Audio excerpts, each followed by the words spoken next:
वतन की मिट्टी से छुआ देता है तो हर बार वंदे मातरम बोलता है। वाह क्या बात। और मेरी रगों में एक हिंदू माँ का खून बह रहा है।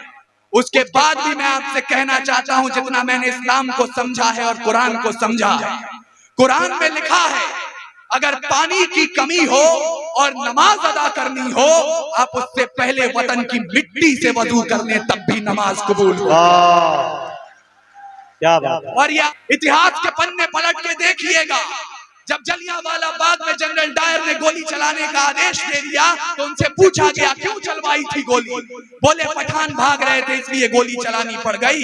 तब अब्दुल गफ्फार खान ने खड़े होकर कहा था कि अगर गोरी सरकार एक भी पठान की पीठ पे किए, प्रत्यक्ष क्या है मैं बता रहा हूँ, बाज का खतरा सदा रहा है चिड़ियों की मुस्कानों पर। क्या बात। इस बात को रेखांकित कीजिएगा, लाख अहिंसा का पाठ पढ़ाएं आप, पर बाज का खतरा सदा रहा है चिड़ियों की मुस्कानों पर, और दीपक भारी नहीं पड़े हैं आंधी और तूफानों पर। क्या बात। आज तलक तो भेड़ियों ने प्रीत के गीत नहीं गाए, घोर अमावस की रातों से जुगनू जीत नहीं पाए।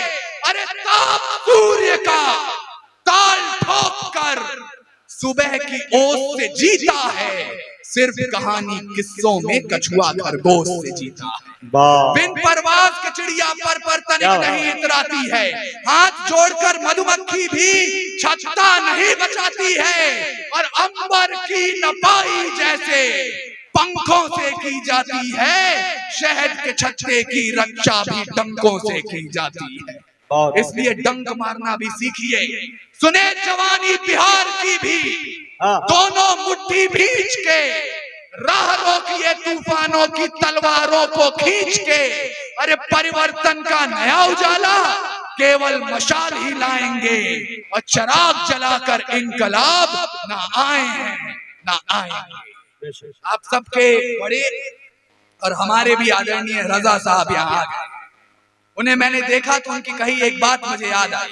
आज जब मैं उनके साथ बैठा था तो उन्होंने फरमाया कि आज उंगलियां उठा दी जाती हैं एक कौम पर, और कह दिया जाता है कि ये कौम उस पार चली जाए। बैठ जाइए बैठ जाइए, बिहार है सब चलते रहता है, बैठ जाइए बैठ जाइए चाचा बैठ जाए भाई। कमेटी के सारे लोग मौजूद हैं यहाँ, मुशायरा सुनने की कोशिश करें जी। तो उन्होंने कहा कि किसी एक कौम पर आज उंगलियां उठा दी जाती हैं और कहा जाता है उस पार चले जाओ। मेरे बड़े भाई नजमे हसन यहाँ बैठे हैं। हम ये संघर्ष उस समय से कर रहे हैं जब इसका शुरुआती दौर था। आज ये पौधा पनप कर पेड़ हो गया, और कहा जाता है कि उस पार चले जाओ, कोई एक कौम हिंदुस्तान से प्यार नहीं करती। तो रजा साहब का कहा हुआ वाक्य है, मैं यहाँ कोट कर रहा हूँ। उन्होंने कहा कि आप तो वंदे मातरम बोलते हैं, भारत माता की जय बोलते हैं, चले जाते हैं, सिर्फ जुबान से बोलते हैं, लेकिन एक सच्चा मुसलमान जो 5 वक्त की नमाज पढ़ता है, जब नमाज पढ़ने के बाद अपना माथा मादरे वतन की मिट्टी से छुआ देता है तो हर बार वंदे मातरम बोलता है। वाह क्या बात। और मेरी रगों में एक हिंदू माँ का खून बह रहा है।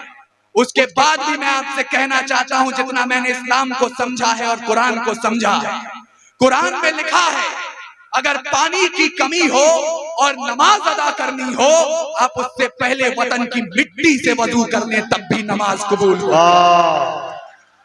क्या बात। और यह आजादी का इतिहास है। इतिहास के पन्ने पलट के देखिएगा, जब जलियांवाला बाग में जनरल डायर ने गोली चलाने का आदेश दे दिया तो उनसे पूछा गया क्यों चलवाई थी गोली। बोले पठान भाग रहे थे इसलिए गोली चलानी पड़ गई।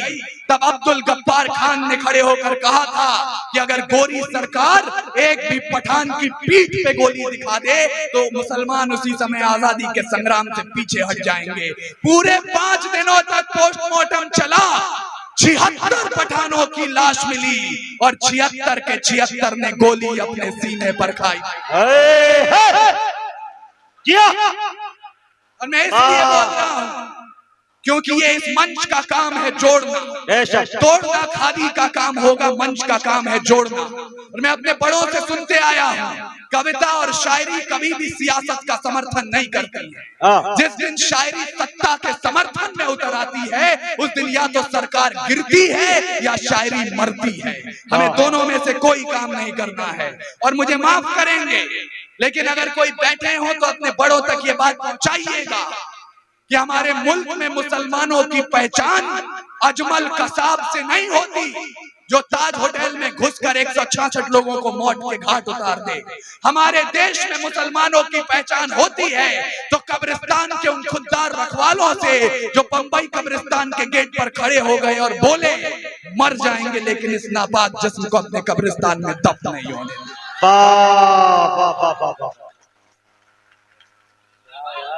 अच्छा है। मैं 4 पंक्तियां आपके समक्ष रख रहा हूं और इन 4 लाइनों पर भूल जाइएगा आप हिंदू मुसलमान सिख ईसाई हैं, भूल जाइएगा आप भाजपा सपा राजद से कोई रिश्ता रखते हैं।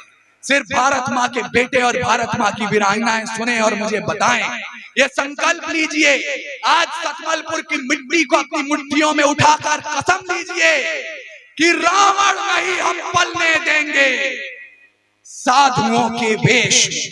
ये भाषा पूर्व विक्रम शाह की है, मुझे कहने में कोई संकोच नहीं, चाहे आसाराम हो या राम रहीम।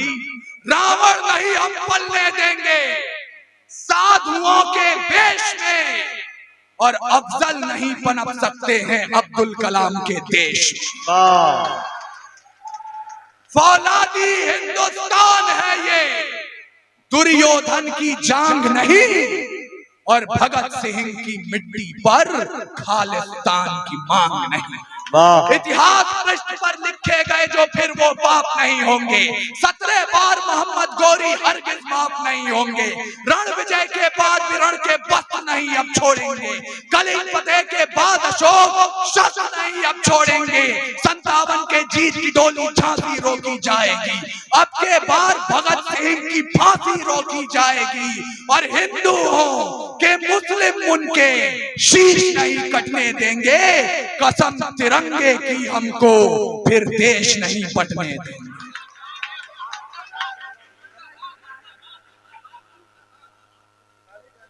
आदरणीय अभी वसीम भाई ने आजादी की बात की थी, आजादी के संग्राम को आपके समक्ष रखा था।